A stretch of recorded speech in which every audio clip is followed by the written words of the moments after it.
Magandang umaga. Ito ang inyong titaan. Maraming salamat sa inyong mga suporta. Kasi nang hinayang ako dun sa kalabasa, inilagay ng Tito Kit sa... Hindi niya nilagay sa frigidaire. Akala niya lulutuin ko agad. So, napilitan akong magpakbit.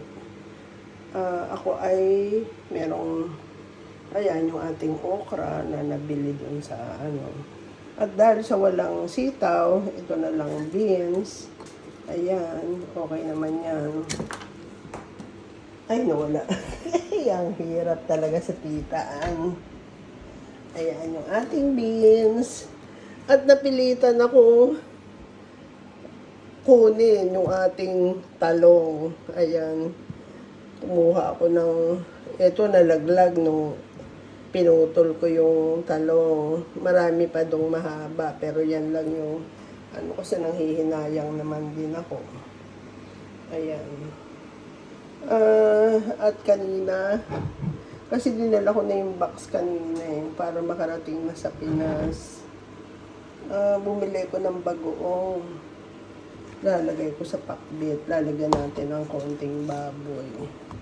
Maya-maya igigisa natin. Ayan. Yan ang aking yan si Ann Wood. Ayaw na may masasayang. Kasi hindi naman tayo mayaman.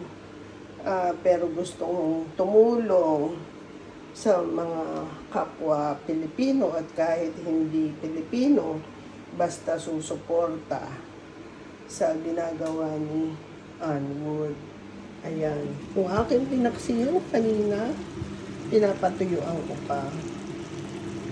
Kasi gusto ko yan yung talagang ano na siya ba, malangis na yung ilalim dahil sa katas ng ating mga sangkap.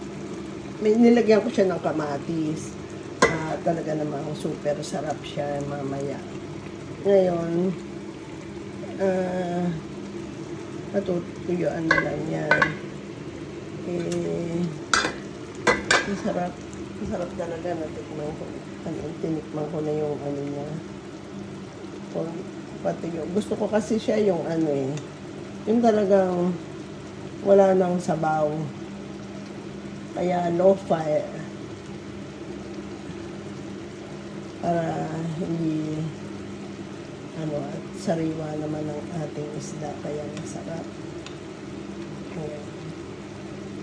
Gusto ko yan yung kumakatas yung sa isda yung lasa.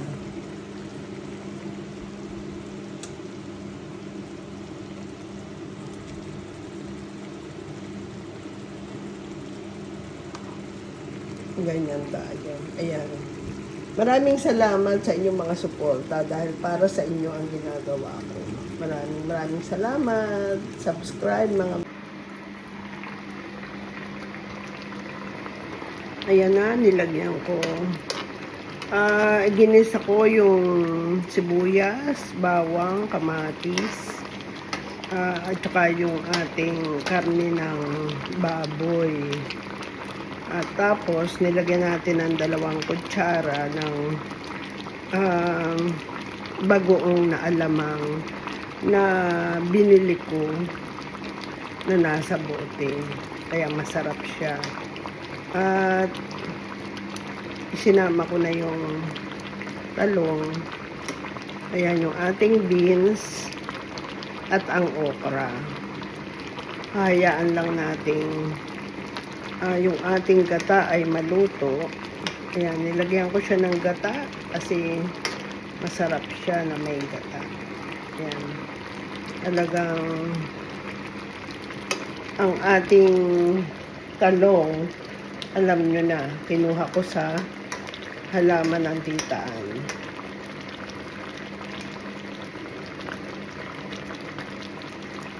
Ayan. Pag naluto na yung gata, sarap.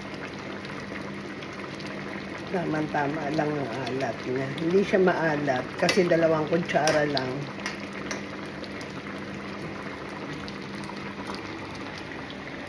At tayo ay kukuha ng paminta. Lagyan natin ng isang ang hirap magbukas ng kasi ako'y may kapit na ang ating cellphone para makakuha ng video.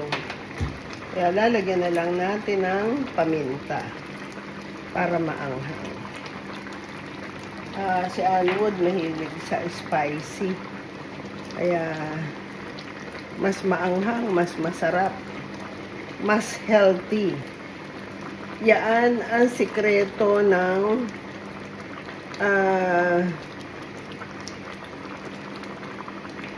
hindi kasakitin. When you eat spicy food, yan ay talagang good for our health.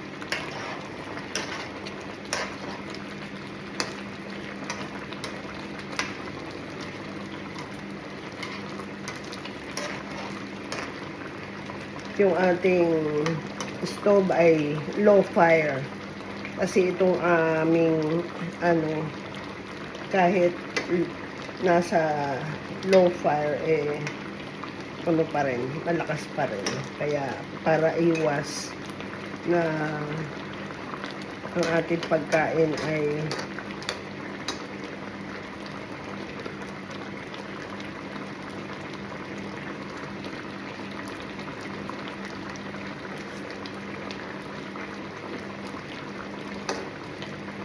hindi pa siya maanghang.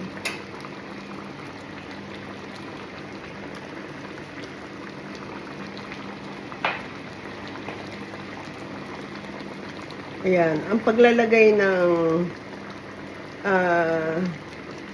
putting condiments, it's according to your taste.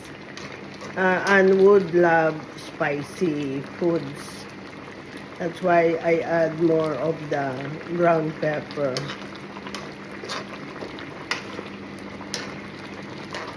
When our coconut milk is cooked already, so when the cream is, it subsides, that means it's cooked already. But for the meantime, our eggplant is not yet cooked. So, and I want it creamier. That's why I prepare